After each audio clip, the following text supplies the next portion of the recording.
I'm not kidding, my phone really does light up, and has a 185Hz refresh rate. Box it together. The one I have here has a 16,512 MHz processor, and a shadowless light chasing color scheme. First, let's look at the protective case. This time it's a frosted transparent semi-enclosed case. This case is quite thin and light. And this is the phone. Let's put it aside for now, and look at the 100W charger and data cable below. Now let's take a look at the phone. It displays different colors under different lighting conditions, and it also has another look. This is what it looks like when the lights are off. The entire back panel glows in the dark, and you can even DIY it with a laser pointer. Secondly, I think its feel is great.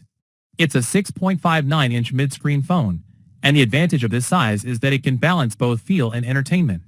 The K100 Pro has a wraparound frame, so it fits very well in your hand. It's worth mentioning that the camera lens doesn't protrude. It's a pure screen. It seems Redmi pays a lot of attention to user feedback. And this time, Redmi even debuted Xiaomi's new screen technology. The black version of the Pro uses the new generation M11 luminescent material, and still feels amazing this time. In terms of user experience, it's brighter, with a peak brightness of 4,500 nits, making it easy to browse phone information even in strong outdoor light. Color reproduction is also higher and more pleasing. Most importantly, 185Hz has finally arrived. Taking Crossfire Mobile as an example, the smoothness after turning on 185 frames per second is truly different. I feel like my skills have improved significantly. Of course, for the gaming experience, Redmi has also optimized touch and display. When swiping quickly, there's no ghost. This is quite important for FPS games. The K100 Pro is equipped with a 5th generation Snapdragon 8 Ultra VC64 processor, LPDDR5X. The new processor hasn't been released yet. Second, I think this year is really different. Maintaining a stable price while upgrading this week? No, it's not. Don't let its small size fool you.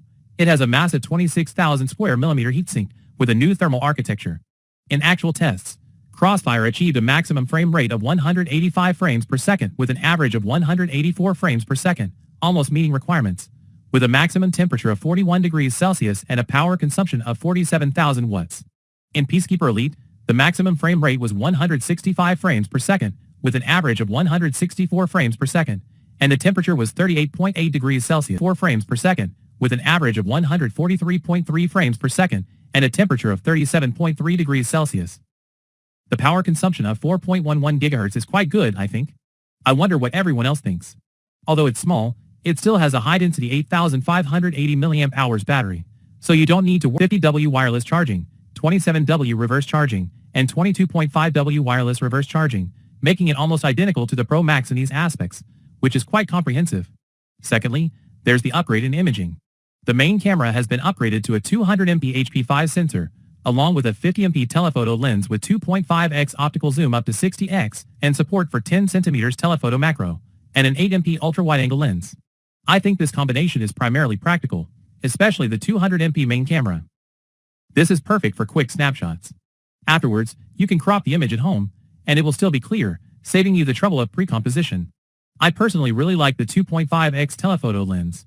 It's very comfortable for shooting flowers. Configuration is quite good for the K-Series Pro. Of course, on the back is just an icon, but that's understandable, since it can't be the same as its predecessor, right?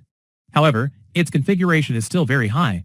Symmetrical dual 1115F linear stereo speakers. Besides that, features like full-level waterproofing, the Xiaomi Surge T1 chip, ultrasonic fingerprint sensor, infrared. Its features are inherited from the Pro Max. I think for those with a smaller budget, a more affordable price can provide a near Pro Max experience.